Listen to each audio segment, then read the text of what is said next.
Gulf లో చిక్కుకుని తెలుగువారు పడుతున్న ఇబ్బందులు మరోసారి బయటకొచ్చాయి. ముఖ్యంగా ఉపాధి కోసం వెళ్లిన కొంతమంది పరిస్థితి దారుణంగా తయారైంది. అందుకు ఓ ఉదాహరణే ఈ రెండు కేసులు. కువైట్ లో చిక్కుకున్న ఓ తెలంగాణ వాసి ఎలాగైనా తన్ను ఇక్కడి నుంచి రక్షించాలని ప్రభుత్వాన్ని వేడుకున్నాడు. ఈ మేరకు మంగళవారం ఒక వీడియోను విడుదల చేశాడు. తెలంగాణలోని మంచిర్యాల జిల్లా జన్నారం మండలం రాంపూర్ గ్రామానికి చెందిన గొర్రె శాంతయ్య అనే వ్యక్తి 2 ఏళ్ల కిందట పని కోసం కువైట్ కు వెళ్లాడు. ఏమైందో ఏమో, గత 2 నెలల నుంచి తనకు తన యజమానులు జీతం ఇవ్వటం లేదట. పైగా 3 రోజుల నుంచి కనీసం తిండి కూడా పెట్టడం లేదని కన్నీరు మున్నీరయ్యాడు. గత 3 రోజులుగా తనను తిప్పుతున్నారని పోలీసు వాళ్ళు కూడా పట్టించుకోవడం లేదని బాధపడుతున్నాడు. ఇక్కడి నుంచి తనను కాపాడాలని ప్రధానమంత్రి నరేంద్ర మోదీ, ముఖ్యమంత్రి రేవంత్ రెడ్డి స్పందించి కాపాడాలని వేడుకున్నారు. ప్రస్తుతం ఈ వీడియో సామాజిక మాధ్యమాల్లో వైరల్ గా మారింది. దండాలు సార్ ఇడికి 3 రోజులు అయ్యా సార్, తిండి లేదు ఏం లేదు, పోలీస్ స్టేషన్ చుట్టూ తిరుగుతున్నాను, ఎవరు పట్టించుకుంటలేరు సార్, నాకు ఏది లేదు ఏం లేదు సార్, కొద్దిగా 2 సంవత్సరాలు అయ్యాச்சு సార్, 2 సంవత్సరాల నుంచి 2 నెలల జీతం ఇవ్వలేదు, తిండి లేదు ఏది లేదు సార్. పోలీస్ స్టేషన్ వచ్చిన నేను, పోలీస్ స్టేషన్ వస్తే వాళ్ళు పట్టించుకుంటలేరు సార్, నువ్వే కొంచెం దిక్కు సార్, కొంచెం చూడండి సార్ మీరు. వీడికి 3 రోజులు అయ్యా సార్, ఇయ్యల్లరా రేపురా అనుకుంటూనే ఉంటారు కానీ పని అయ్యలేదు పోయేది సార్. బాగా ఇబ్బంది అవుతుంది సార్, తిండి లేదు ఏది లేదు సార్, ఎండలు బాగా కొడుతున్నాయి సార్. భారత రాయబార కార్యాలయం తెలంగాణ ప్రభుత్వం ఈ విషయంలో జోక్యం చేసుకుని శాంతయ్యను స్వదేశానికి తిరిగి తీసుకురావాలని ఆయన కుటుంబ సభ్యులు కోరుతున్నారు. అందరికి నమస్కారం.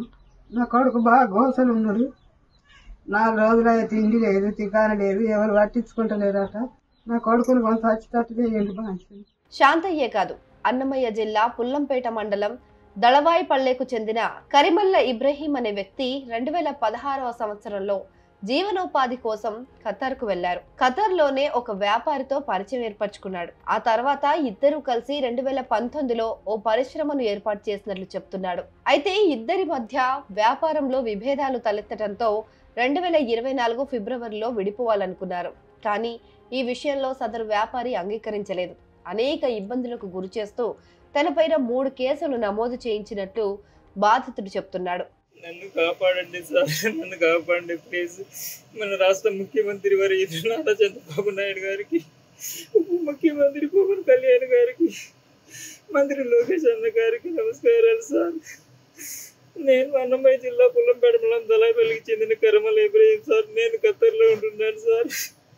గత 10 సంవత్సరాల నుంచి ఇంటికి రాలేదు సార్. 1.5 సంవత్సరం నుంచి నన్ను ఖతరి వేధిస్తున్నాడు సార్, ట్రావెల్ బ్యాన్ చేశాడు సార్.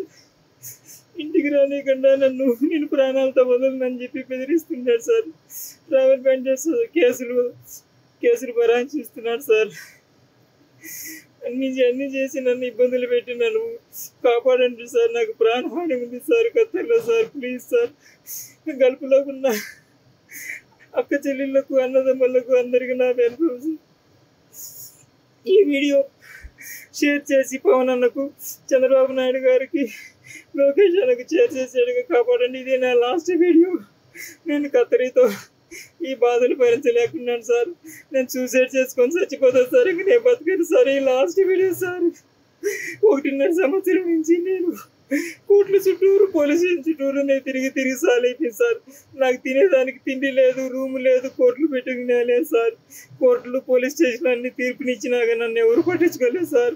నేను ఎంబీసీకి వెళ్ళాను, ఉమెన్ రైట్స్కి వెళ్ళాను, నేను లేబర్ కోర్టుకి అన్ని వెళ్ళాను సార్. ఎక్కడ లాభం లేదు సార్. ప్లీజ్ మీరు కాపాడు సార్. గల్ఫ్లో ఉన్న అన్నగారికి, అక్కగారికి, అందరికీ ఈ వీడియో షేర్ చేసి మన ప్రభుత్వాన్ని చేయండి సార్. ఇది నా లాస్ట్ వీడియో సార్. నేను బతికే సార్, ఇంకా ఇదే లాస్ట్ సార్. నేను ఖతరి నన్ను ప్రాణాలతో వదలను, ఇంటికి పంపినంటున్నాడు సార్. ట్రావెల్ బ్యాన్ చేశారు సార్. ప్లీజ్ కాపాడండి సార్. మన గల్ఫ్లో ఉన్న బాధితులందరూ నన్ను కాపాడాలని మీకు నమస్కారం చేస్తున్నాను సార్. ఇది లాస్ట్ వీడియో సార్. నేను బతకాలని లేదు సార్. నన్ను ప్రాణాలతో కాపాడి ఇండియాకు పంపించండి సార్. Please sir. గత 10 ఏళ్ల నుంచి తాను ఇండియాకు రాలేదని సీఎం చంద్రబాబు గారు ఎలాగైనా నన్ను రక్షించాలని, ఇదే నా చివరి వీడియో అంటూ కుటుంబ సభ్యులకు ఒక వీడియో సందేశాన్ని పంపాడు. ఖతార్ పోలీసులు ఎప్పుడైనా తనను జైల్లో వేసే అవకాశం ఉందని అంటున్నాడు. దీంతో కరిమల్లా ఇబ్రహీం కుటుంబ సభ్యులు ఆందోళన చెందుతున్నారు. ప్రభుత్వం స్పందించి వెంటనే ఆయన్ను రక్షించాలంటూ వేడుకున్నారు.